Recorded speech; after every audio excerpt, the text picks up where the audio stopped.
আগের ভিডিওতে তোমাদের দেখিয়েছিলাম আমরা মন্দারমণিতে হোটেল প্রিন্সে ছিলাম। আমরা সেদিন ওখান থেকে বিকালে চেক আউট করেছিলাম। তারপর সেখান থেকে যাচ্ছিলাম আমরা নিউ দীঘার পথে। সেদিন নিউ দীঘাতে আমরা ছিলাম হোটেল ইন্ডিয়াতে। আজ আমি তোমাদের সাথে হোটেল ইন্ডিয়ার অ্যাম্বিয়েন্স, রুম ট্যুর আর ফুড রিভিউ শেয়ার করব। আমি কিন্তু কোনো হোটেলেরই প্রমোশন ভিডিও করছি না, আমরা এখানে ঘুরতে গিয়েছিলাম সেই হিসাবেই ভিডিও করা। হোটেলে ঢুকেই আমরা চেক ইন করে নিলাম। হোটেলের পুরো মাঝখানটায় সুইমিং পুল, যেটা দেখতে আরও ভালো লাগছিল। এবার তোমাদের রুমটা একটু দেখিয়ে নিই। প্রত্যেকটা রুমই খুব সুন্দর লেগেছে আমার, আর বেডটাও দুজন থাকার জন্য একদম পারফেক্ট। রুমে দুটো টাওয়ালও দিয়েছে, বেডের পাশেই দুটো চেয়ার, তার সাথে একটা টেবিলও আছে। এবার যে বড় পর্দাটা দেখছো তার পেছনেই আছে বড় জানলা, যার উল্টো দিকেই রয়েছে সুইমিং পুল। আমি জানলাটা খোলার চেষ্টা করলাম, কিন্তু এটা খোলা যায় না, কারণ এটা খুললেই নিচে সুইমিং পুল। জায়গাটা খুব রিস্ক হয়ে যাবে।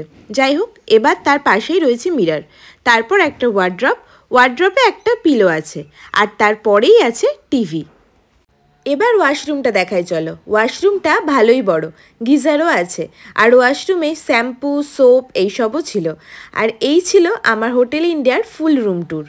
ডিনারে সবাই মিলে অনেক কিছুই অর্ডার করা হয়েছিল, যার মধ্যে চিকেন ভর্তা আর আলু ক্যাপসিকামের তরকারিটাই আমার সবচেয়ে ভালো লেগেছে।